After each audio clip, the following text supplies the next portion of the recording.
लाभ हमारे इस पूरे व्यवहार को मिल सकता है। तो उसी चर्चा को बढ़ाने के लिए आदरणीय यदि प्रतीक जी हों तो मैं उनको आमंत्रित करता हूं, क्योंकि कल उनके माध्यम से ये चर्चा शुरू हुई थी। तो आदरणीय प्रतीक जी हैं क्या? मेरी आवाज प्रतीक सर तक नहीं पहुंच पा जी रही है। प्रतीक जी हैं, प्रतीक जी हैं, जी, प्रतीक जी तो जुड़े हुए हैं। प्रतीक जी हैं, और उसको किस तरह से हम और आगे बढ़ा सकते हैं, इस पर थोड़ी चर्चा बढ़ाएं। जी आदरणीय प्रतीक जी।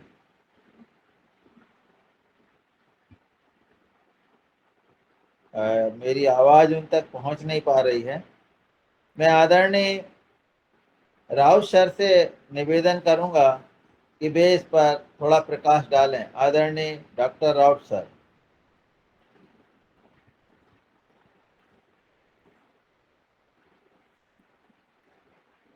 मेरी आवाज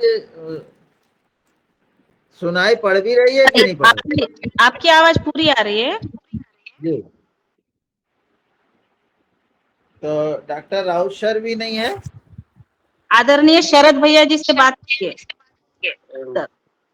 जो भी सदस्य इस कार्यक्रम में जुड़े हों, जो जो एफपीयू चला रहे हैं, एफपीयू जिनके हैं, उनको वो अपने अपने हैंड रेज करके अपना अनुभव बता सकते हैं सदन को। जैसे ओमकार नाथ भी जुड़े हुए हैं, और भी जो भी भाई बहन हैं वो अपना एफपीयू का अनुभव जरूर बताएं। जी आदरणीय ओमकार नाथ जी।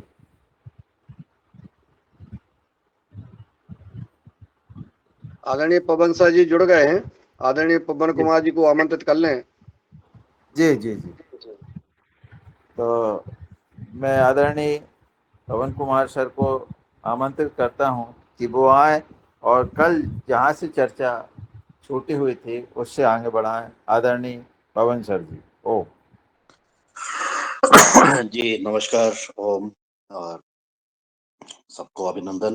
बहुत सुंदर कार्यक्रम आज का, बहुत बढ़िया योग कराया भागीरथी जी ने, उनका अभिनंदन है। हालांकि वो लीव कर गई हैं।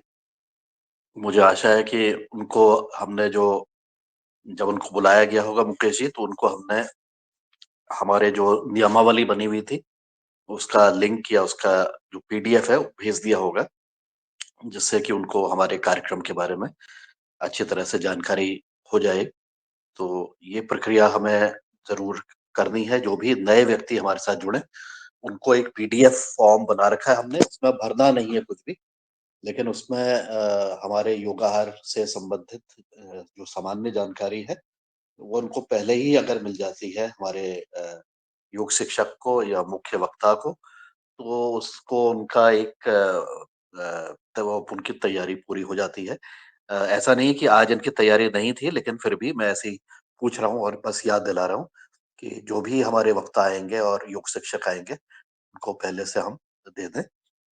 तो क्योंकि वो कई बार योग शिक्षक की अपनी कक्षाएं भी होती हैं और उसके बाद वो लीव कर जाते हैं, तो हो सकता है उनको अगर पूरी जानकारी वर्बली भी बता दें और लिखित रूप में भी अगर पता लग जाए, तो हो सकता है कि वो आने वाले समय पर स्वयं भी जुड़ सकते हैं और औरों को भी जोड़ने का प्रयास कर सकते हैं। अब आज की जो हमारी चर्चा है, कुछ दिनों से जो हमने शुरुआत की थी कि हम अपने एफपीओ के माध्यम से, संगठन के माध्यम से क्या हम एक दूसरे के बारे में जान सकते हैं, क्या हम एक दूसरे की जो है परेशानियों को भी जान सकते हैं, विशेषकर जब हम विपणन की बात करते हैं या उनकी आवश्यकताओं की बात करते हैं। तो इसी क्रम में जब चर्चा हुई थी तो एफपीओ के ऊपर कुछ सदस्यों ने अपनी बात कही थी और चर्चा भी की थी उन्होंने कि हम क्या-क्या करेंगे और क्या-क्या कर रहे हैं। तो उसी क्रम में मैंने एक कल फॉर्म बनाया था और एक छोटा-सा ग्रुप भी बनाया था और ये अपेक्षा की थी कि हमारे जो भी साथ में जुड़े हुए हैं वो अन्य लोगों को भी इसमें जोड़ दें। हालाँकि इसमें सबको नहीं जोड़ा गया है। कुछ ही ऐसे जो लोग हैं जो कि एफपीओ में काम कर रहे हैं या एक सामूहिक रूप से कुछ किसान मिल कर के काम कर रहे हैं, अभी फ़िलहाल उन्हीं को ही जोड़ा गया है। एक फॉर्म बनाया गया था और फॉर्म बना करके इसको सर्कुलेट किया गया था। तो कल मेरे पास जब मैंने इसको बनाया फॉर्म, प्रतीक जी का तो मेरे पास रिस्पॉन्स आ गया था तुरंत, बहुत जल्दी उसका रिस्पॉन्स आ गया था। उन्होंने फॉर्म भर के बकायदा उसको अपना विश्लेषण करके उसको भेज भी दिया है। अगर प्रतीक जी ने है यहाँ पर और मेरी बात सुन रहे हैं तो वो कृपया अनम्यूट होकर के अपने जो फॉर्म उन्होंने भरा है उसके बारे में वो बता देंगे तो बहुत अच्छा रहेगा। प्रतीक जी, आप मेरी बात सुन रहे हैं? अनम्यूट हो जाइएगा। हाँ, सदन को नमन। तो सर ने जो फॉर्म भेजा था उसमें हमने वो दिया है सब जानकारी। तो हमारा ये आत्मा के अंतर्गत महाराष्ट्र शासन का महाराष्ट्र शासन का जो मंडल है उसके अंतर्गत ये हमारा एफपीओ फॉर्म हुआ है। हालांकि अभी उसका उसको वो गट है, अभी उसका एफपीओ में अभी रूपांतरित होने के बाद उन्होंने हमें आगे की प्रोसीजर बताई है। तो हमारे यहाँ के अभी जो कृषि तंत्रज्ञ हैं, जो कृषि अधिकारी है, उनसे हमने वो उसके बारे में जानकारी ली और अभी आगे की प्रोसेस जारी है। मिनिस्ट्री ऑफ कॉरपोरेशन मंत्रालय की तरफ से उन्होंने कैसा भरना है, क्या करना है, तो उसकी भी हमें जानकारी विस्तृत में बताई है। तो अभी आगे की हम तैयारी कर रहे हैं एफपीओ को लेके। और अभी जो ये जो गट हुआ है हमारा, इसके अंतर्गत यहाँ अभी ये साल में जो भी हमारा जो ये रहेगा सेलिंग का, मार्केटिंग का, तो अभी ये हम उसके ऊपर ज़्यादा ध्यान दे रहे हैं। क्योंकि काश्तकार भाई जो है उनको सभी को अभी हमारे यहाँ प्राइमरी जानकारी आ गई है कि ऑरेंज का फल का जो रूट कॉज क्या रहते हैं, अच्छा क्वालिटी का प्रोडक्शन कैसे लेना है। तो ये सभी जानकारी हमने यहाँ पे, जैसे हमारे नर्सरी में आते थे तो उनको प्लांट ग्रोइंग क्लासेस या पेड़ों को कैसे बढ़ाना है, उसमें उपज कैसी लेनी है, तो ये अभी तक हमारा नर्सरी का और प्लांट टीचिंग क्लासेस का हमारा काम चलता था।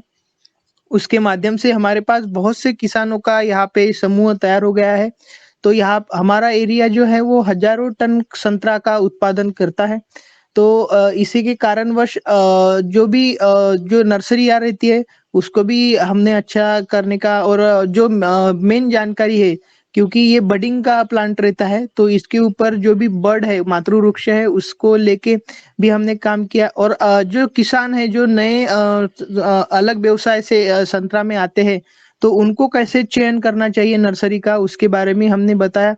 और अगर योगाहार परिवार में से कोई संतरा में अगर इंटरेस्टेड है तो यहाँ पे वो विजिट भी कर सकते हैं। नागपुर से 35 किलोमीटर ही है और आने जाने की यहाँ कलमेश्वर तक कनेक्टिविटी है। अगर आप कलमेश्वर में भी आ जाते हैं तो हम आपको यहाँ पे विजिट के लिए ला सकते हैं।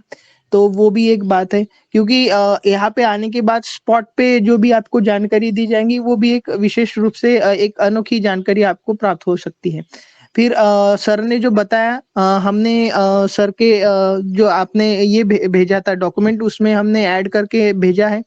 तो उसमें 11th जो किसान है, 11 किसानों की जो बॉडी है वो कोर बॉडी है, और 259 जो है वो हमारे नेटवर्क के जो लोग हैं वो खास लोग हैं। और ऐसे तो बहुत से किसान यहाँ पे हमारे साथ जुड़े हुए हैं। एमपी बॉर्डर के जो पांडुरना है, एमपी के नजदीक जो जिला है, अभी नया है, तो वहाँ के भी बहुत से किसान हैं। उधर मराठवाड़ा के भी बहुत से किसान हमसे जुड़े हुए हैं नर्सरी के माध्यम से। और अमरावती डिस्ट्रिक्ट के भी बहुत से किसान जुड़े हुए हैं। तो इसी प्रकार अभी आने वाले समय में सर, अगर लॉजिस्टिक अगर हमको मिल जाता है, और जो संतरा बेचने के लिए अगर लोकल मार्केट के जो वहाँ सेलर लोग हैं जो भी है, तो उनका अगर हमको कांटेक्ट मिल जाता है, कॉन्ट्रैक्ट, तो हम उनको उतना माल भेज सकते हैं यहाँ से। तो एक छोटा सा ये है, क्योंकि अभी सब हमारे इधर अभी बताना चाहूंगा तो यम कंपनी का सब काम था यहाँ पे। जो संतरा का सेलिंग है वो सब यहाँ पे आके उनका किया जाता है काम। तो हमारे यहाँ के बहुत से अभी हम उनको प्रोत्साहित कर रहे हैं कि आप भी आइए, करिए। तो हमारा एपीओ एक इनिशिएटिव ले रहा है यहाँ पे, वहाँ पे स्क्रीनिंग और ग्रेडिंग और पैकेजिंग का भी हमने अभी एपीओ के माध्यम से जानकारी ली है। और आने वाले समय में हम अपना पैकेजिंग, ग्रेडिंग और वैक्सिंग हाउस भी अभी यहाँ पे बनाने के लिए अभी उनका सुझाव उन्होंने दिया है, सुझाव प्राप्त हुए हैं। तो वो भी हम अभी एपीओ का काम हो जाने के बाद उसके तरफ भी हम जाएंगे। तो ये साल लेकिन जो भी दिल्ली मार्केट हो गया, भोपाल या जो भी बड़े-बड़े शहर हैं, तो वो शहरों में हम अपना अभी अगस्त में भी कोई त्योहार आते हैं, फिर गणपति का त्योहार होता है, फिर नवरात्र आते हैं, तो उसमें फलों की बिक्री के लिए ज़्यादा से माल हमारा पहले हमारे दादाजी वगैरह कलकत्ता के मछुआ मार्केट में माल लेके जाते थे। लेकिन अभी मतलब थोड़ा वो पैकार लोग और ये थोड़ा डिस्टेंस कनेक्टिविटी का इशू रहता था, तो उन्होंने वो स्टॉप कर दिया। फिर ये व्यापारी लोग और बिचौलिए लोग यहाँ पे आके लेके जाते थे। लेकिन अभी थोड़ी दिनों पहले जो है बांग्लादेश का नेटवर्क और एक्साइज ड्यूटी ज़्यादा हो गई थी, तो वहाँ परवड़ नहीं रहा था। तो अपने ही देश में जो संतरा था वो लोगों के मतलब लोगों के हाथ में या घरों में जाता नहीं था टेबल फ्रूट होके। तो इसी के लिए अभी ये हमारा एक कोशिश रहेगी। तो सर के माध्यम से अगर या योगाहार परिवार से जुड़े सभी जो सदस्य हैं, उनके माध्यम से अगर लोकल मार्केट में अगर जो भी संतरा फल बेचते हैं, तो वो जैसे-जैसे वो छोटे-छोटे फ्रूट स्टॉल वाले लोग अगर हमसे कनेक्ट होते हैं, तो हम उनको पर्टिकुलर सिटी में वो हम वहाँ पे ट्रक से माल भेज सकते हैं। यहाँ पे हज़ारों टनों का संतरा अवेलेबल रहता है। लेकिन क्या है कि मार्केट की अवेलेबिलिटी न होने के कारण किसानों को जो मुनाफा है वो नहीं पाता और क्वालिटी ऑफ फ्रूट मार्केट में भी नहीं जाता। तो ये एक बड़ी समस्या होती जा रही है और क्योंकि क्या है कि खाने वालों को फल नहीं मिलता और बहुत से फल भी वेस्ट हो जाते हैं। तो यही एक कारण है और उसके सॉल्यूशन के लिए अभी जो भी एपीओ है हमारे यहाँ के वो छोटे-छोटे समूह हैं, जो गट है अभी उसको अभी एपीओ में कन्वर्ट हो रहे हैं। तो वो गट मिलके हम अभी अभी हमारा उस दिन ये मीटिंग हुआ था, तो उसमें हमने इस कृषि अधिकारी जी को साहब को बताया कि ये ऐसा प्रॉब्लम है। तो वो भी बोले कि हम मार्केटिंग के लिए मुंबई मार्केट हो गया, वाशी मार्केट हो गया या अन्य कोई जो मार्केट है यहाँ से नज़दीक है, तो वहाँ पे हम ट्राई करेंगे। और ये दुबई में भी हमने महा ऑरेंज करके हुआ था, तो वहाँ पे भी हमारे यहाँ की कुछ एपीओ का संतरा गया था। कोल्ड स्टोरेज में भी वहाँ से गया था। तो सर को या यहाँ पे जो भी सभी सदन में उपस्थित सभी को विनंती है कि आप जो भी नज़दीक का आपका शहर है, वहाँ पे जो भी संतरा का कैसा क्या फ्रूट्स है, तो हम जो भी जुड़े हैं उनसे अभी कॉलिंग पे हमारा चालू है बातचीत करना, वार्तालाप करना। तो अगर अवेलेबिलिटी होगी तो अभी अगस्त महीने से नवंबर महीने तक जो है वो संतरा का सीजन अभी चालू होने वाला है। तो इसी के लिए हम ग्राउंड लेवल पे जानकारी ले रहे हैं। जी धन्यवाद प्रतीक जी, बहुत सुंदर आपने बताया। फॉर्म का जो दूसरा भाग है उसमें आप ये जरूर लिख लीजिएगा, उसको अपडेट कर लीजिएगा कि आपने संतरे की ट्रेनिंग और उसकी जो विभिन्न जो चीजें हैं वो सब जानकारी नर्सरी के उगाने के बारे में, उसकी बर्डिंग जो भी काम कर रहे हैं उसको भी आप अपडेट कर लीजिएगा। और ये भी आप उसमें लिखा है आपने कि आप पौधे भी सप्लाई करते हैं। हाँ, और जी अभी अभी जो है अभी जुलाई में अभी अंडमान तक मानसून आ गया है और मानसून आने के बाद अभी कुछ ही दिनों में अभी वो केरल तक आ जाएगा, एक 31 ऑफ मई तक, और फिर 10-20 तारीख को जो है जून के वो नागपुर तक आ जाता है। तो उसके बाद हमारा मानसून जैसे ही एक बारिश उसकी हो गई तो सभी यहाँ के काश्तकार अभी काम में लग गए हैं। वैसे तो प्री मानसून सीजन में ही काम में लग गए हैं ये साल, क्योंकि बारिश इधर थोड़ी हो रही है। तो अभी सब जो है वो मानसून जैसे ही आता है निकटवर्ती महाराष्ट्र या केरल तक, तो फिर वो सभी किसान काम में लग जाते हैं। तो जुलाई के फर्स्ट वीक में हमारा सेलिंग चालू हो जाता है। जैसे ही चालू हो जाता है मैं योगाहार ग्रुप पे उसकी जानकारी डाल दूंगा और जुलाई के एक या 15 तारीख तक वो खत्म भी हो जाता है। तो इसीलिए जो है कि जून के एंडिंग में अगर किसी को योगाहार परिवार के किसी सदस्य को अगर नर्सरी चाहिए होंगी तो वो भी हमारे साथ कांटेक्ट कर सकते हैं। लेकिन क्या है कि हमारा ये नहीं रहता बुकिंग वगैरह की व्यवस्था नहीं रहती, क्योंकि बहुत से किसान यहाँ नजदीक से जुड़े हैं, तो वो लोग आते हैं तो वो फिर बोलते हैं कि हमको नहीं मिलेगा क्या, फिर आप तो बुकिंग नहीं लेते, तो ऐसी व्यवस्था कोई थी नहीं। तो वो भी एक यहाँ पे प्रॉब्लम था। तो जैसे ही बारिश आती है वैसे अगर कोई किसान अगर कांटेक्ट में रहते हैं तो फिर उनको मिल सकता है। तो ये भी एक बात मैं यहाँ पे रखना चाहूंगा। जी जी जी प्रतीक, धन्यवाद। आपने अपनी सारी बातें बता दी हैं। फॉर्म को आप अपडेट कर लीजिएगा और इस पे हम निरंतर बातचीत करते रहेंगे, तभी जा करके कुछ शायद समाधान की तरफ हम लोग बढ़ेंगे।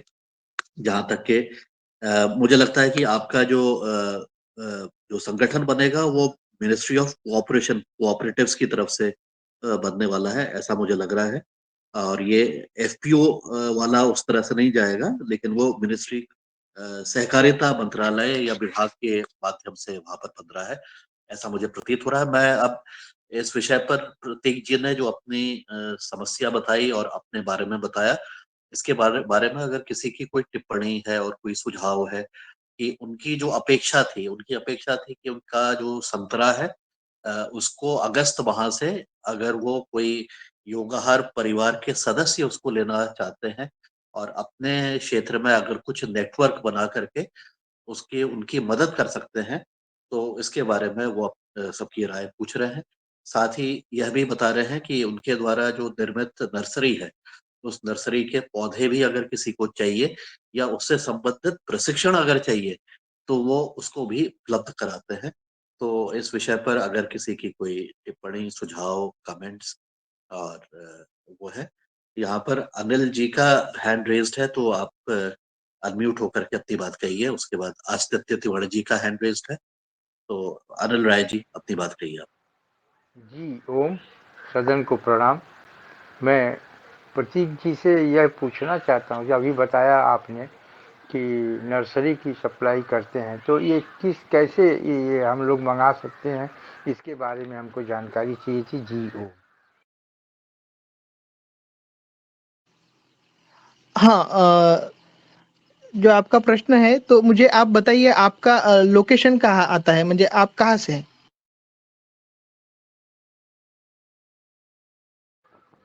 जी गाजीपुर उत्तर प्रदेश से। हाँ, तो आपको बताना चाहूंगा कि हमारा जो ज्यादा से ज्यादा लॉन्ग जो गया है पौधा, वो कर्नाटक तक जाता है।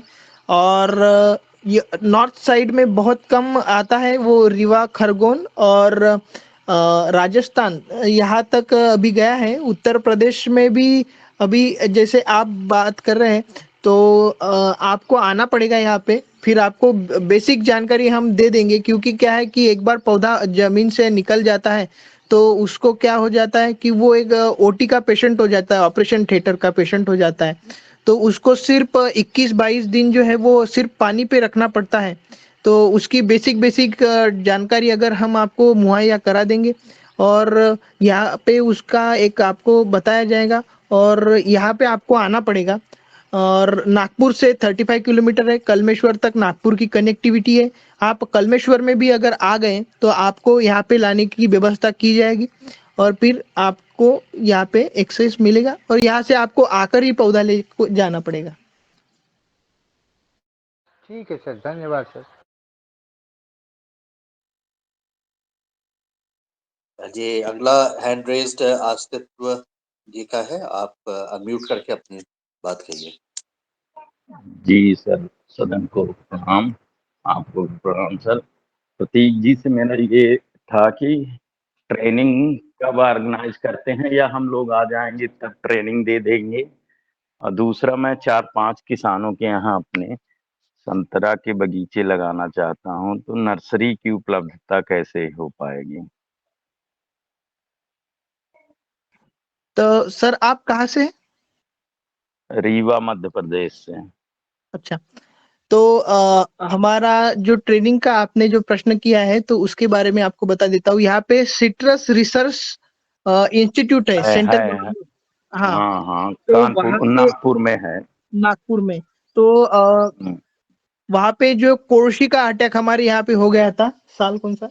हम्म, 1988 को हमारे यहाँ जो कोलसी की काली जो मक्खी आती है उसका अटैक यहाँ पे हो गया था, तो सेंटर मिनिस्ट्री ने वहां पे फिर ये इंस्टीट्यूट का वहां पे निर्मित किया। तो वो सभी डॉक्टरेट जो है सिट्रस के ऊपर काम करने वाले सभी से हम संपर्क में रहते हैं, और यहाँ पे वो डॉक्टर लोग के माध्यम से जो है वो अपेड़ा का हो गया, नाबार्ड का हो गया, हॉर्टिकल्चर का हो गया, आत्मा का हो गया, या वनामती करके यहाँ पे संस्था है, केवीके हो गई अलग अलग, तो वो सभी के माध्यम से हम जुड़े हुए हैं। तो वो ट्रेनिंग मुहैया कराते हैं। तो उनको फील्ड ट्रेनिंग जब वो देते हैं तो वो किसी का खेत चयन करते हैं, तो वो चयन करते हैं तो हम हमारा खेत जो है वो उनके लिए अवेलेबल कर देते हैं। तो जब भी ट्रेनिंग रहेगी मैं आपको वहाँ की जो पत्रिका रहती है, जो इनविटेशन रहता है, वो आपके आप ये योगा ग्रुप पे मैं डाल दूंगा। अभी तो ये ट्रेनिंग अभी ये महीने में नहीं था, पिछले महीने में ट्रेनिंग था, वो नाबार्ड का ट्रेनिंग था। तो वो जब ट्रेनिंग रहता है तो मैं आपको सर्कुलेट कर दूंगा। और जो भी संतरा से जुड़े हुए हमारे काश्तकार भाई रहते हैं वो इंस्टीट्यूट वाले हमारे मोबाइल पे वो इनविटेशन भेज देते, या वहाँ के जो डायरेक्टर है डॉक्टर दिलीप घोष सर, वो हमको मेल कर देते। तो फिर वो मेल में सभी जानकारी रहती है, कितने किसान, और रहने की भी वहाँ पे व्यवस्था रहती है। तो जैसे समृद्ध ग्राम में जो है हमारी जी जी जी व्यवस्था थी, उसी प्रकार की व्यवस्था वहाँ पे भी रहती है। नागपुर में ही है वो, वाड़ी रोड पे, अमरावती वाड़ी रोड पे। तो मैं आपको वो एक बता दूंगा, फिर कभी ट्रेनिंग रही तो मैं वो इनविटेशन ग्रुप पे डाल दूंगा। और दूसरी बात जो रही, आपके साथ जो किसान है रीवा के, तो आप उनको एक बार यहाँ पे फील्ड विजिट पे लाइए, क्योंकि आंख और कान का जो अंतर है वो 4 उंगलियों का रहता है। तो इसलिए फील्ड विजिट में अगर जाके हमको कुछ जानकारी जो रहती है वो एकदम प्रोडक्टिव जानकारी रहती है, और हमको इंटरेस्ट है तो हम वहाँ पे जाके विजिट करके बहुत जानकारी ले सकते हैं। तो ये एक बात है। और आपको अगर नर्सरी अभी चाहिए होगी तो आप अभी तो मानसून रीवा तक पहुंचने को 30 ऑफ जून हो जाएगा। तो 30 जून को अब अगर 30 जून से पहले एक अगर विजिट आपकी हो जाती है तो फिर दूसरी विजिट में हम आपको कांटेक्ट भी रहा फोन के ऊपर तो भी आपको इजी हो जाएगा। तो अभी 30 जून के बाद ही मानसून रीवा के सामने बढ़ेगा। तो वो एक बात है कि आप अगर एक बार विजिट करते हैं तो आपको यहाँ की जो प्रय- जानकारी है वो मिल जाएंगी। प्रयास करता हूँ कि विजिट कर लूँ। थोड़ा अपना जी। कांटेक्ट नंबर भी दे दीजिए। हाँ जी, इसको प्रतीक जी इसको आपने चैट बॉक्स में डाल दीजिएगा, और हम अगले जो हैंड रेस्ड है ओंकार नाथ जी ने हैंड रेस किया है, तो आप अपनी बात कहिए, आपका जो अनुभव, कमेंट्स जी। जी नमस्कार सर। प्रतीक जी नमस्कार, मैं ओंकार नाथ पलामू झारखंड से हूँ। और हम भी संतरा बागवानी किए हैं तो करीब 3 एकड़ में, लेकिन वो शासन की योजना है अपने झारखंड सरकार का, उसके माध्यम से मनरेगा योजना जो चलता है उसके माध्यम से किए हैं। लेकिन थोड़ा सा इसमें हमको पूरा जानकारी नहीं है कि संतरा कैसा मौसम, कैसा अथी वातावरण चाहिए, और क्या ये आपका जो वैरायटी है कौन सा वैरायटी उसके बारे में बताइए, और क्या वो पूरे भारतवर्ष में लग सकता है, क्या क्या है उसके बारे में।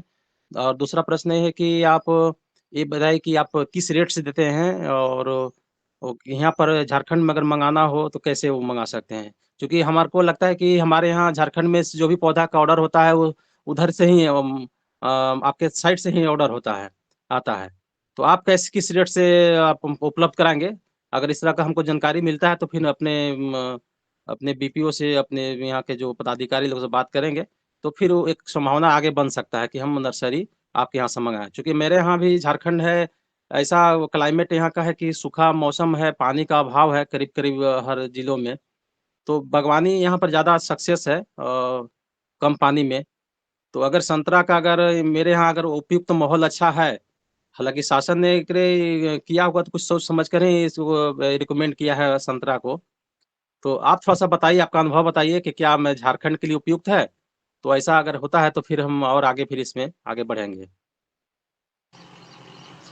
हाँ, सर का जो प्रश्न है वो बहुत ही महत्वपूर्ण प्रश्न है, क्योंकि अलग अलग राज्यों के अलग अलग किसान जो है वो यह प्रश्न लाजमी पूछते ही है।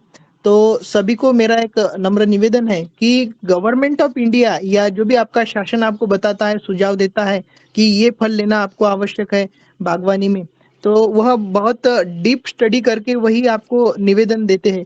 क्योंकि क्या है कि ये एक मराठी में एक मुझे संत वाङ्मय, थोड़ा हमारे इधर महाराष्ट्र में संत परंपरा है, तो एक वाङ्मय की एक लाईन अभी याद आ गई, आमची माळी याची जाता आणि शेत लावू बागायत। मतलब उनका क्या कहना है, ये संत सावता माळी जी करके संत हुए, अरण भेंडी नाम का गांव है पंढरपुर के पास। तो उनका क्या कहना है कि हम माली लोग हैं और हमारी जो खेती है वो हम बागवानी ही करेंगे। वो विशेष महत्वपूर्ण है कि बागवानी। तो वो एक बात है, जो खरीफ पीक लेते हैं वो भी अच्छा किसान समृद्ध होते हैं, लेकिन बागवानी एक महत्वपूर्ण बात इसलिए है क्योंकि ये जो है उसको हमको हर साल और सालों साल वो हमसे कनेक्ट रहते हैं। एक बार संतरे का पौधा लगा दिया तो वो 35 या 40 सालों तक वो जीवित रहता है। तो आपका प्रश्न का मैं निवारण करूंगा ही। तो वो जो है उसको हमको पालना पड़ता है। तो जो उसकी मिट्टी है, आपका एरिया का वो मिट्टी का क्या पीएच रहता है, मिट्टी किस प्रकार की है, वो एक महत्वपूर्ण बात है। तो मिट्टी तो सुटेबल ही होगी क्योंकि गवर्नमेंट ऑफ आपका जो एरिया का गवर्नमेंट है उन्होंने बताया है, तो मिट्टी सुटेबल ही होगी। तो अगर हमारा जो व्यवस्था है यहाँ से आपके पास पहुंचाने का, उसके लिए आपको तो यहाँ पे हमारे साथ आके डिस्कस करना ही पड़ेगा। वो एक महत्वपूर्ण बात है। अभी आपके जो भी समूह के लोग हैं, जो भी वहाँ पे जो मेन मुखिया जो है, उनको अगर आप 2-3 अगर आप नागपुर में आ गए, कलमेश्वर तक आ गए, तो हम आपको पिकअप कर लेंगे। हम आपको यहाँ की बेसिक जानकारी बता देंगे, दिखाई देंगे। और दूसरी बात जो रही फार्मिंग के हिसाब से ऑरेंज कल्टीवेशन करना, तो फार्मिंग के हिसाब से ऑरेंज कल्टीवेशन करना एक बहुत ही एक अच्छी बात है। क्योंकि जो है, क्योंकि ऑरेंज ऐसा एक फ्रूट है जो टेबल फ्रूट है, उसमें विटामिन सी जो रहता है वो रहता है, और 12 महीने में 6 महीने या 7 महीने 2 बार उसमें रहते हैं। एक मृग बहार रहता है, एक अम्बिया बहार रहता है। तो कुछ किसान अगर आपके इधर अगर मृग बहार का उत्पादन होता है, तो उत्पादन अभी मृग बहार का अगर उत्पादन होता है तो वो समर में आता है, जैसे होली का त्योहार रहता है, होली के त्योहार में वो फल खाने को आता है। अगर अम्बिया बहार रहा तो वो दिवाली या नवरात्र के टाइम आता है, शरद नवरात्र के टाइम। तो वो 2 बार का अभी आप प्रोडक्शन भी ले सकते हैं।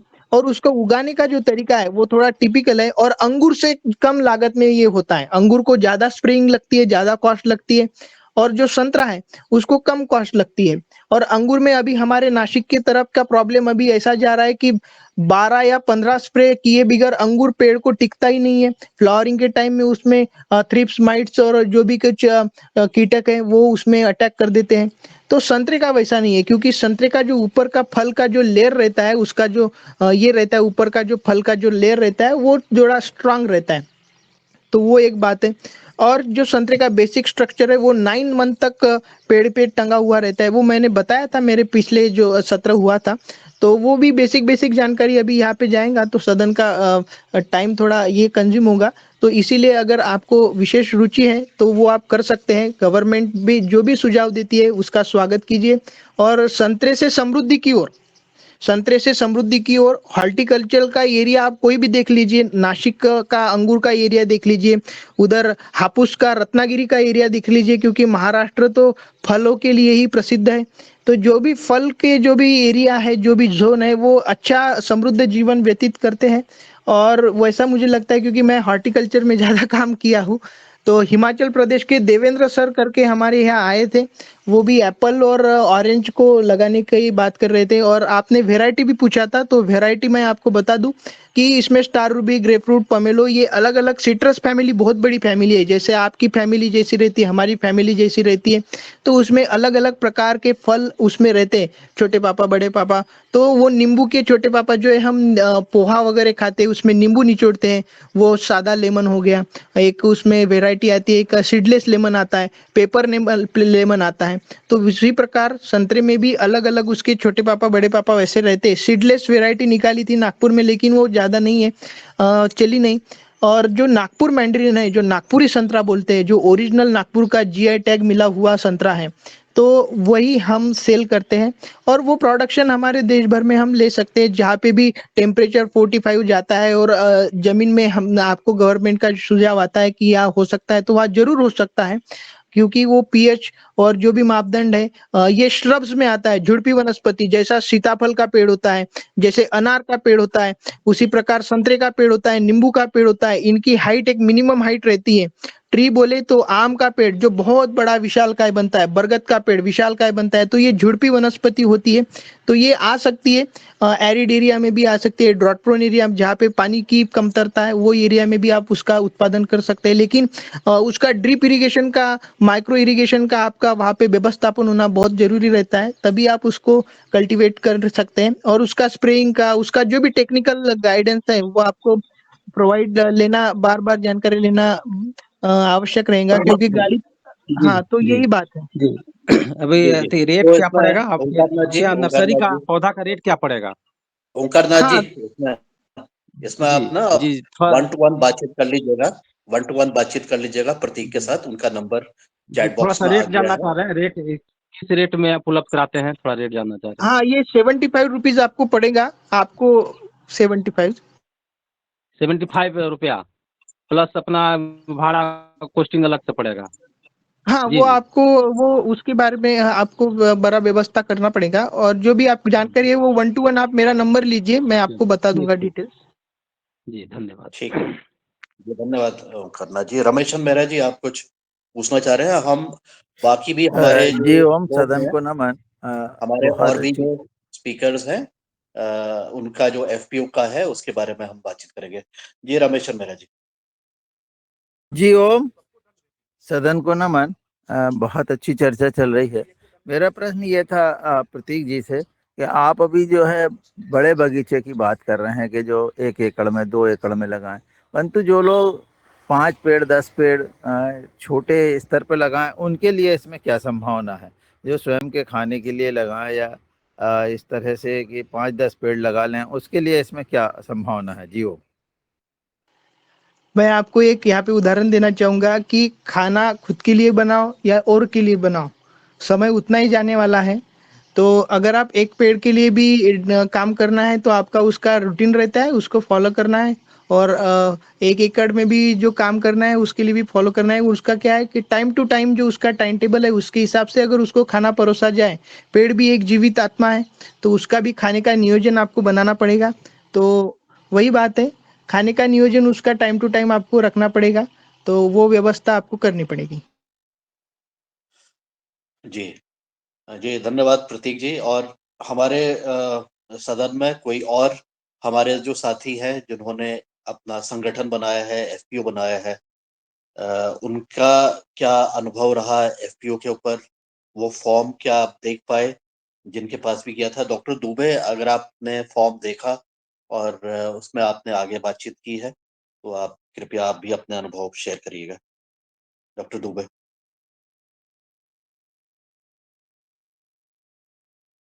हेलो डॉक्टर दुबे, मेरी आवाज आ रही है?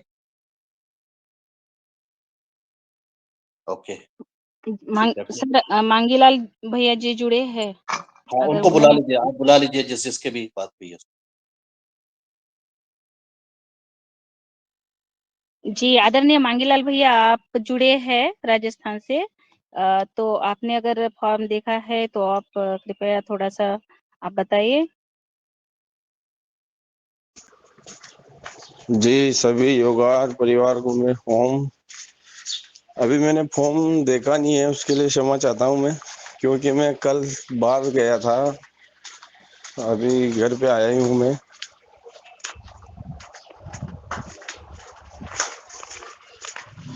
और कुछ जानकारी देनी हो तो मैं वो बता सकता हूँ।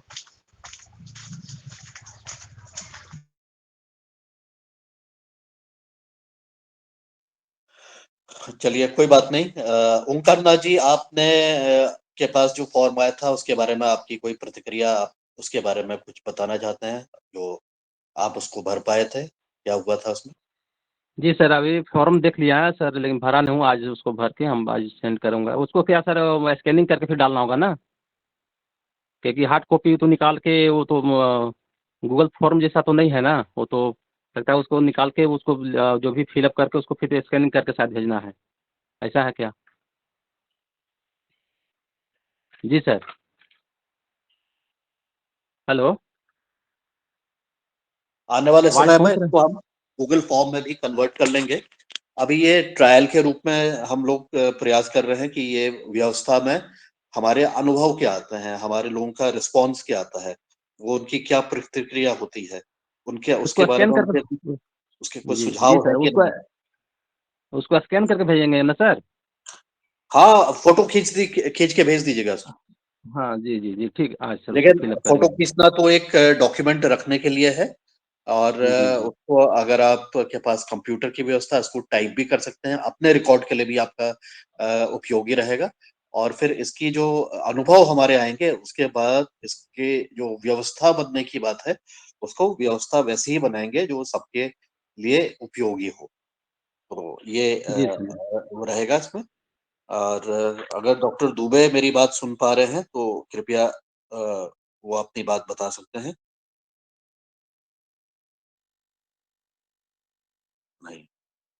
जी सर, आदरणीय बने सिंह भैया जी को आपने भेजा था सर? हाँ जी, बिल्कुल भेजा था। अगर वो भी उन्होंने भी देखा है तो वो भी उसको देख। जी जी, जुड़े हैं आदरणीय बने सिंह आर्य जी। जी, आपका स्वागत है सर, बोलिए। बने सिंह भैया, आप तक आवाज आ रही है?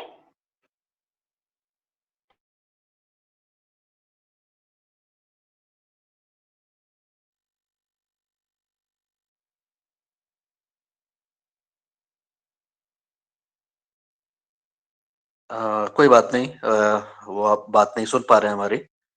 तो हमारी आज जो चर्चाएं हुई हैं और जो हमने बातचीत कही है, अ, उसके ऊपर किसी सदन के किसी व्यक्ति की कोई प्रतिक्रिया, कि ये जो व्यवस्था बनाने की बातचीत कर रहे हैं और इसके लिए ट्रायल कर रहे हैं, कि हम अपने उत्पादों की जो जानकारी है वो उपलब्ध कराएं एक दूसरे को, उसके बारे में चर्चा करें, और उस माध्यम से अगर कोई हमारी समस्या का समाधान हो पाता है तो हम निश्चित रूप से उसमें प्रयास करें। इसके बारे में सदन के सदस्यों की अगर कोई, जो उन्होंने अभी तक के सुना है, उसके बारे में उनको कोई चीज स्पष्ट नहीं है तो उसको भी पूछ सकते हैं। अगर कोई चीज उनको लगती है कि ये काम की नहीं है, उसके बारे में भी बताएं, और कुछ अच्छी लग रही है तो उसके बारे में बताएं। अगर इस प्रकार से कोई अ, बातें कोई कहना चाहें तो आप कृपया अपना हैंड रेज करें और अपनी बात को कहें।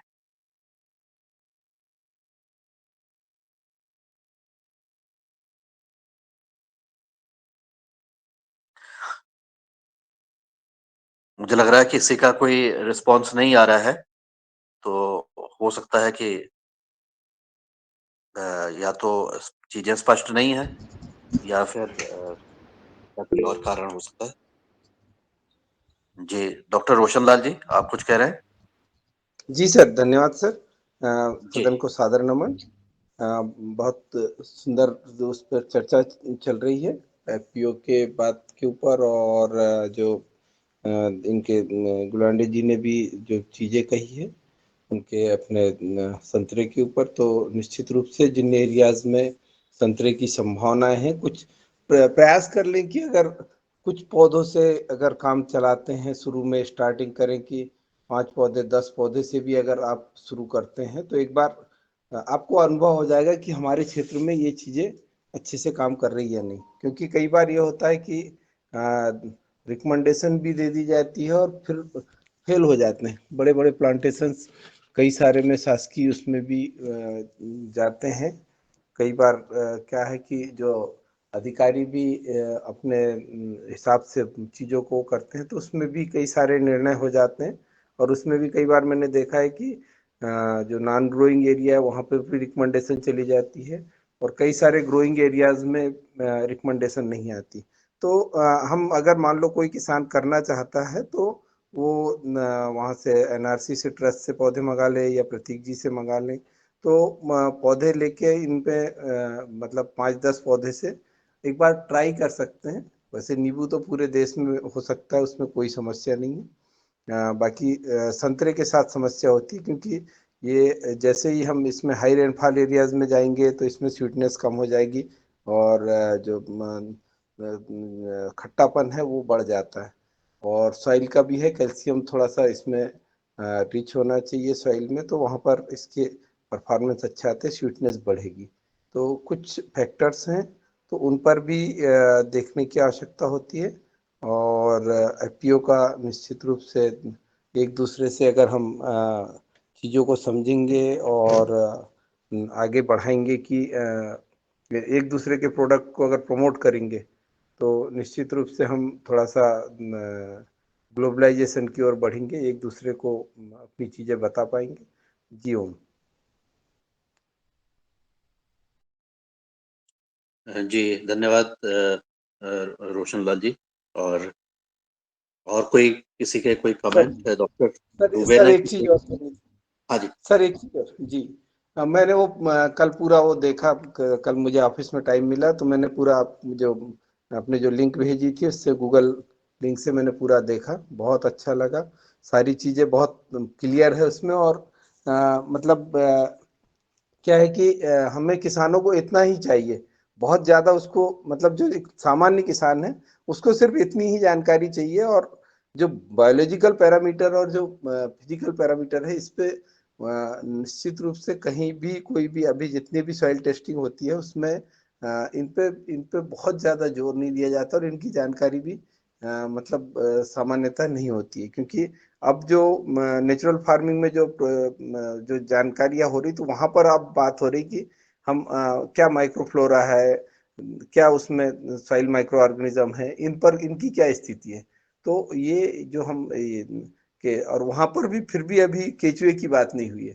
तो जो एक्चुअली में केचुए अर्थवर्म तो मृदा की जान है।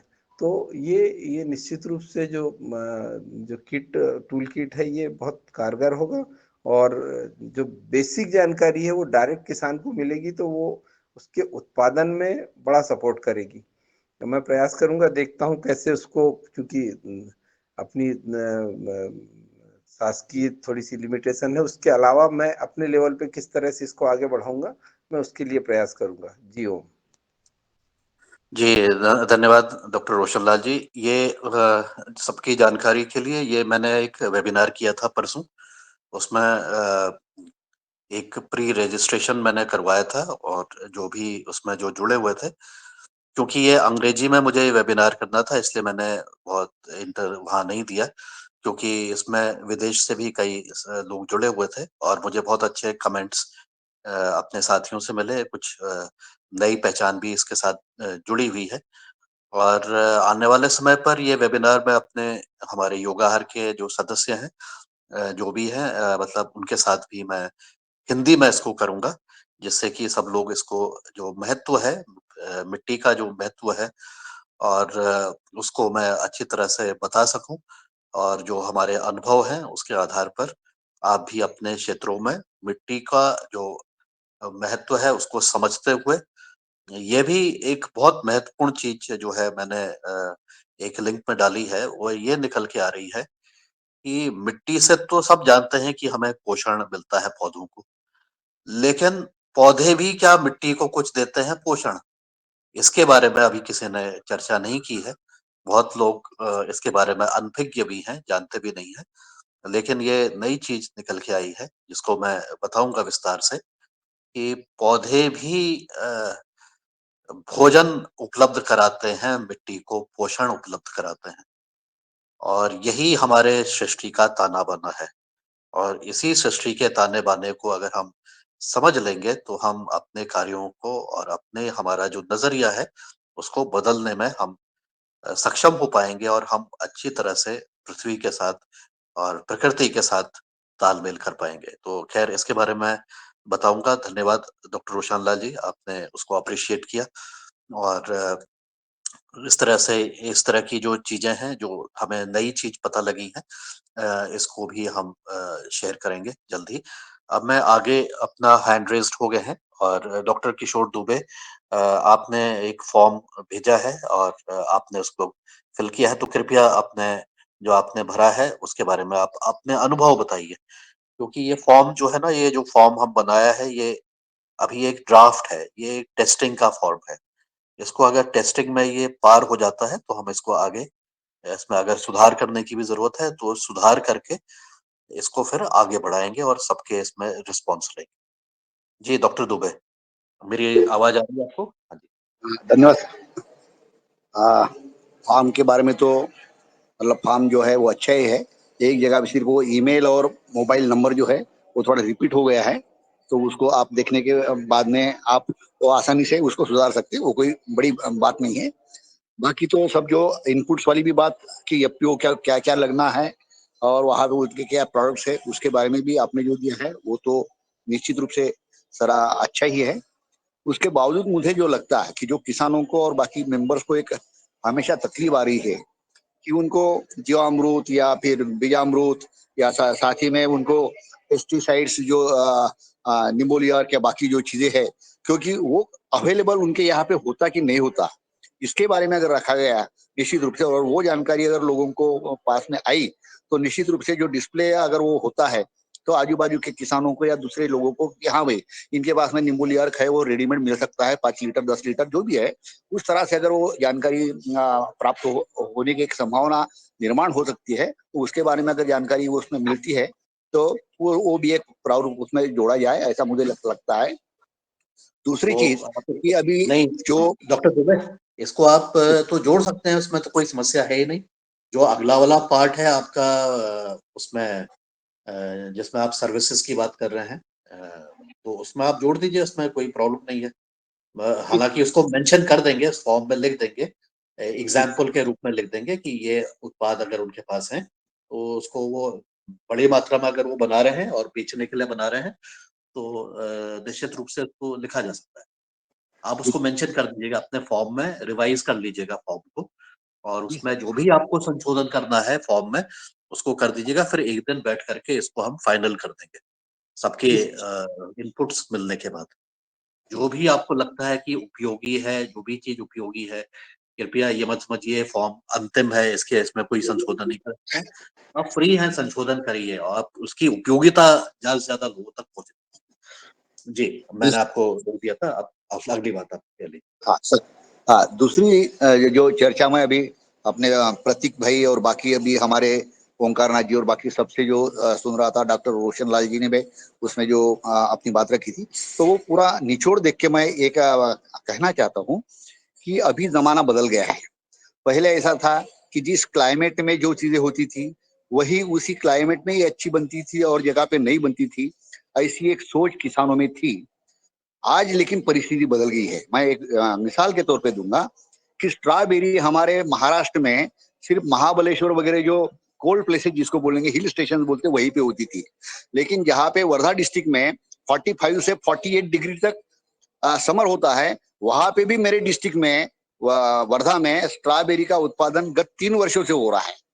वो जो एक बंदा जिससे मेरी मुलाकात हुई थी उसको उसके फार्म पे भी मैं गया था, उसने बोला कि मैंने टिश्यू कल्चर के जो सीडलिंग्स है वो सिर्फ मैंने पुणे से लाए और उसको मैंने 1 एकड़ में प्लांटेशन किया और हर यानी उसकी व्यवस्था की और स्ट्रॉबेरी का उत्पादन वो 3 वर्षों से, मतलब 1 साल की बात नहीं है, 3 वर्षों से रेगुलरली ले रहा है और 8 से 10 लाख रुपया पर एकड़ कमा रहा है। दूसरी एक जानकारी है कि पहले जो ये सेब था, एप्पल जिसको बोलेंगे हम, वो एप्पल कश्मीर में या उसी एरिया में होते थे, लेकिन हमारे वर्धा का एक किसान है, उसने बोला कि हमने तो अपने यहाँ पे वही 45 डिग्री सेंटीग्रेड के ऊपर का जो मेरा एरिया है, तो वहां पे उसने 20-25 पेड़ लगाए हैं और वो अच्छे से फल भी दे रहे हैं।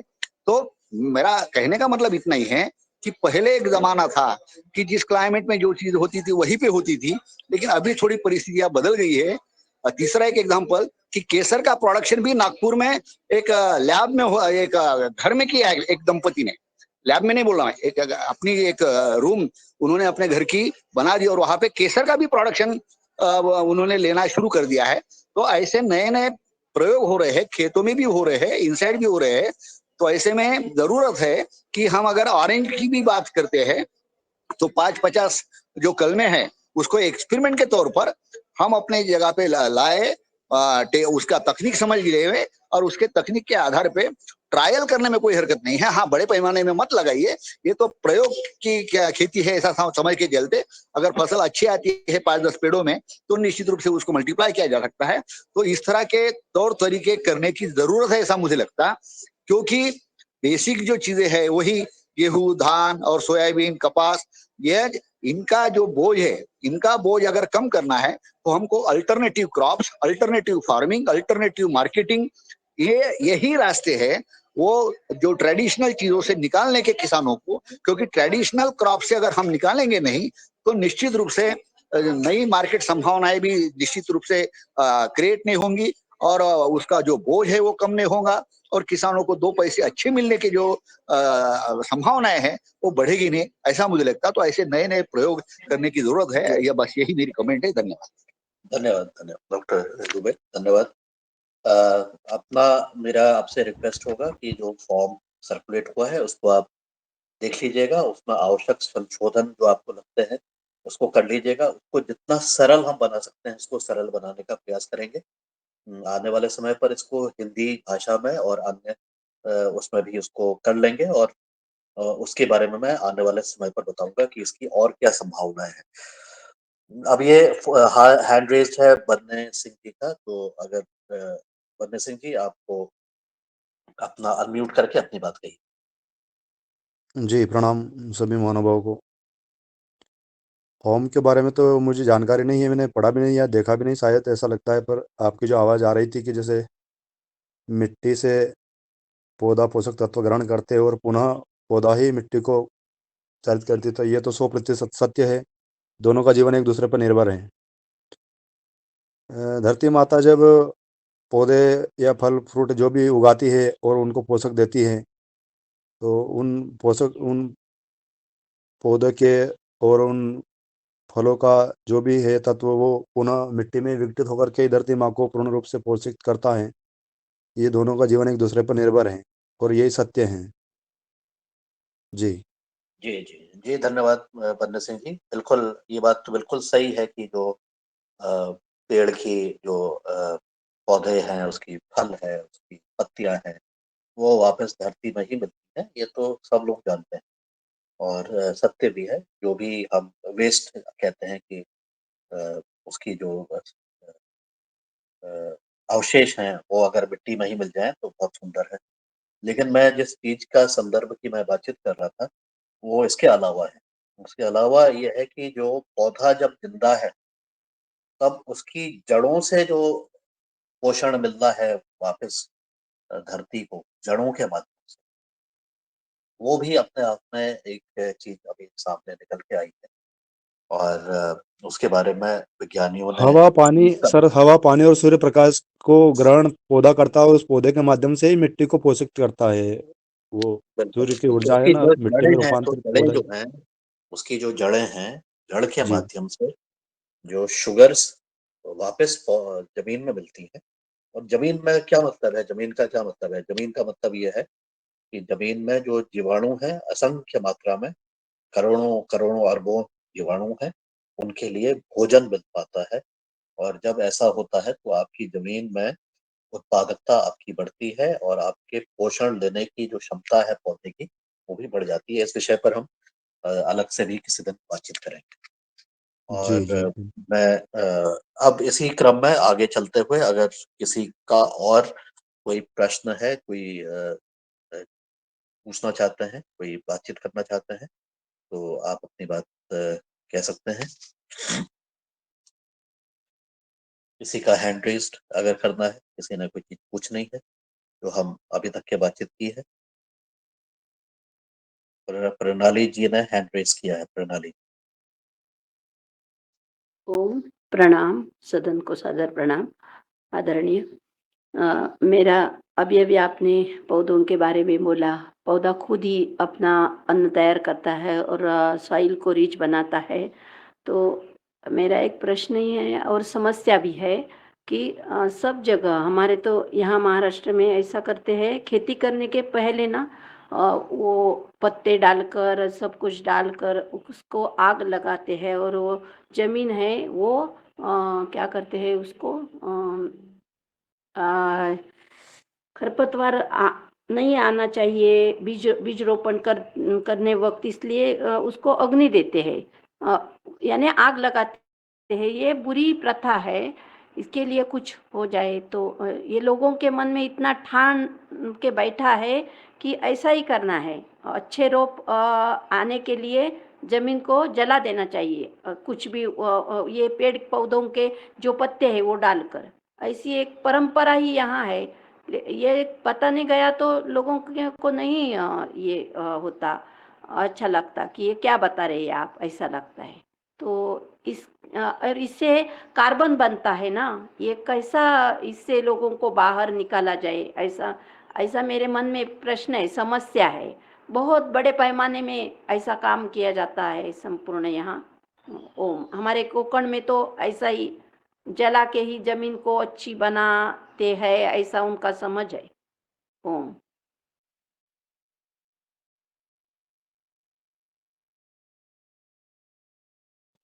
जी धन्यवाद प्रणाली जी। और इस तरह से जो आपने जो समस्या बताई है उसका ये एक लोगों का व्यवहार में परिवर्तित हो गया है कि ये ऐसा करेंगे तो इससे हमारा फायदा होगा। लेकिन कई बार देखने में आता है और ये प्रथा गलत तो आपने जैसा कहा है ही।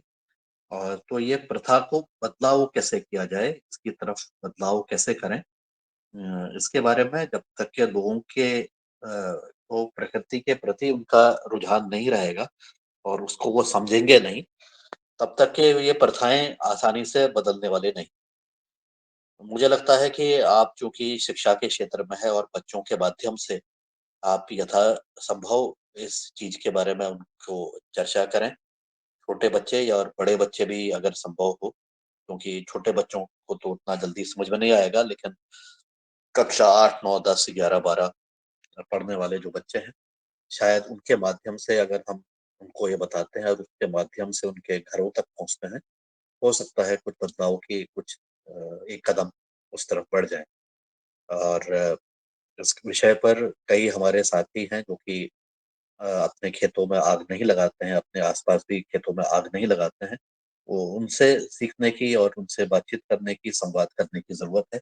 सरकार भी अपनी तरफ से प्रयास कर रही है, क्योंकि प्रकृति के जो मिट्टी में जो प्रकृति है और जो जीवाणु है, अगर आपने उनके रहने का स्थान नष्ट कर दिया, आपने उनके जो है ना उनको भोजन दिया, ना ही उनका रहने का स्थान है, ना उसको नष्ट भी कर दिया, तो उसका तो फल आपको ही वापस मिलने वाला है।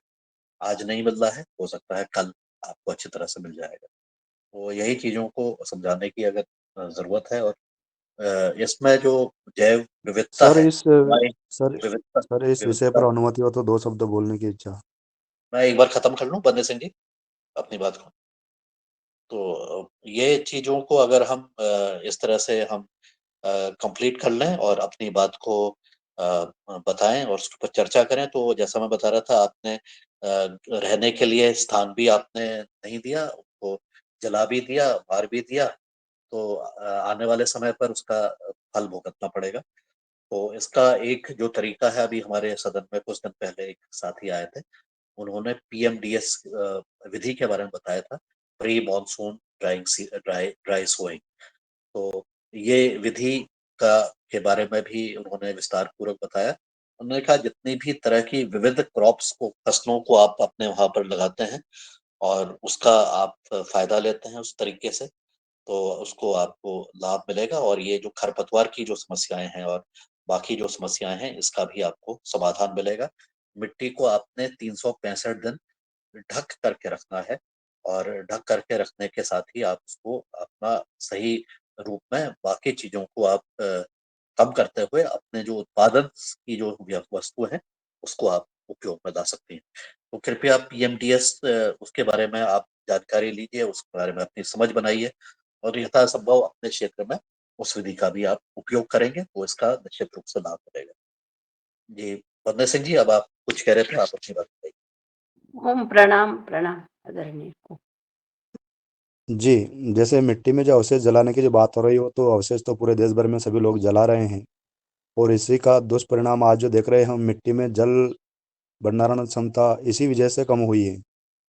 हम अपने जो अवशेष है उसको ना जलाते हुए मिट्टी में, जैसे अपने पास 10 बीघा, 2 बीघा, 5 बीघा जितनी भी जमीन है, उसके अवशेष हम ना जलाते हुए उसको खेत की 2-4 जगह अगर स्टोरेज कर दे, तो हमारे मिट्टी में जल भंडारण की क्षमता बढ़ जाती हैं। या एक बात करें हम कि पूरे गांव में अगर इस प्रथा को अपनाया जाए तो यूँ मान के चलो कि एक बांध हमने निर्माण कर दिया, इतना पानी रोकने की क्षमता उस अवशेष में है, और ये प्रैक्टिकल भी है और ये विज्ञान भी है। परंतु आज क्या है कि मानव मात्र सभी मिट्टी की गहराई जुताई कर रहे हैं, अवशेष को जला रहे हैं, सब कुछ कर रहे हैं। तो उससे क्या होगा कि हमारी जो धरती माता है उसमें बिल्कुल पानी सोखने की क्षमता और रोकने की क्षमता ना बची है। इसी का जो मूल सिद्धांत आज के वर्तमान में हम देख रहे हैं, कितनी बरसात होती है, वो सब पानी बह करके चला जाता है और थोड़े दिन बाद ही पानी का अकाल पड़ने लगता है। तो प्रकृति विज्ञान को पढ़ाने का हमें भी हेलो। एक विषय रखना चाहिए। जी ओम। हम्म। हो गया, ये लोग तो आज व्रत हैं। तो जरा म्यूट कर दीजिएगा।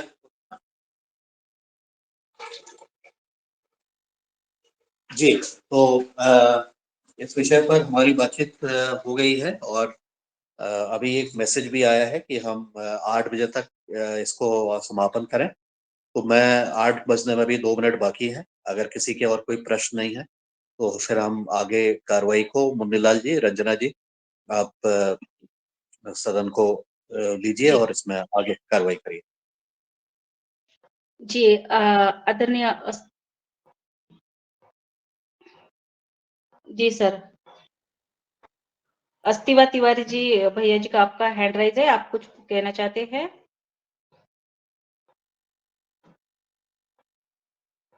अस्तिवा तिवारी जी। धो कैसे अनम्यूट हो गया था उनका धो जी जी जी जी। हेलो। जी जी हाँ, आवाज आ रही है। हाँ हाँ, जी ओम, सदन को प्रणाम, पवन सर को भी प्रणाम। बड़ा अच्छा, मतलब ये लिंक थोड़ा हमको भी मिल जाती, और इसमें जो भी सारी चीजें हैं बड़ी अच्छी हैं, जैसा सभी ने बताया। ये हमारे जैविक खेती के लिए प्रोत्साहन के लिए बहुत अच्छा रहेगा। हमारे किसानों को ये चीजें आसानी से समझ में आएंगी, और इसका उपयोग करके वो इस दिशा में आगे बढ़ेंगे। जी धन्यवाद। जी आदरणीय, धन्यवाद। और चलिए, अब हमारा सही समय अब हो रहा है, बज रहे हैं और हम समापन की तरफ चलते हैं। आज हमारी योग की कक्षा बहुत सुंदर रही।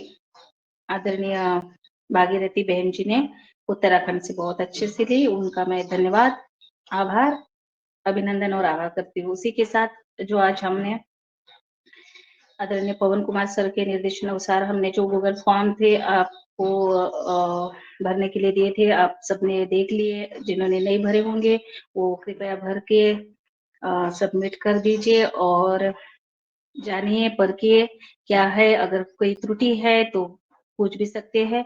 तो ये सुंदर एपीओ पर कार्य चल रहा है, और हम सब रोज हमारे योगाहार कार्यक्रम में जुड़ते हैं। आप सभी की उपस्थिति बहुत अच्छी, आपका बहुत बहुत धन्यवाद। और मैं सभी हमारे साथ महानुभाव जुड़े हैं, उन सभी का मैं आभार व्यक्त करती हूँ। और आदरणीय श्री मुन्नीलाल भैया जी, आदरणीय अभय बंजी, आदरणीय अनिल राय जी, आदरणीय अस्तिवा तिवारी जी, आदरणीय बनी सिंह आर्य जी, आदरणीय डॉक्टर किशोर दुबे जी, आदरणीय डॉक्टर रोशनलाल राउत जी, आदरणीय डॉक्टर कुसुम बेन जी, आदरणीय गजानन बाजड़ जी, आदरणीय कल्पना कोटले बेन जी, आदरणीय कृष्ण कुमार जी, आदरणीय मांगीलाल लोधा भैया जी, आदरणीय मिथिलेश सिंह बेन जी, आदरणीय एमएल गो भैया जी, आदरणीय ओंकारनाथ भैया जी, आदरणीय पवन कुमार सर, आदरणीय PFSP श्री आदरणीय भैया जी, आदरणीय प्रणीता साकरी बहन जी, आदरणीय प्रतीक गुलांडे भैया, आदरणीय पुष्पा न्यूट्रल जी बहन, आदरणीय राजेश्री पुष्पा बहन जी, आदरणीय रमेश चंद्र मेहरा जी, आदरणीय रूप सिंह राजपूत जी, आदरणीय सीमा पांडे बहन जी, आदरणीय उमाशंकर प्रसाद जी, आदरणीय विनय कुमार सॉरी विनायक भैया जी, आदरणीय विनोद भट्ट सर, और भी हमारे अन्य साथीगण लेफ्ट हुए, उन सभी का भी बहुत बहुत मनपूर्वक धन्यवाद, आभार। कल सुबह फिर से योगाहार क्लास में, योगाहार परिवार में मिलते हैं नई ऊर्जा के साथ, योग शिक्षक, चीफ गेस्ट, मुख्य प्रमुख वार्ता के साथ। तब तक सबको राम राम जी।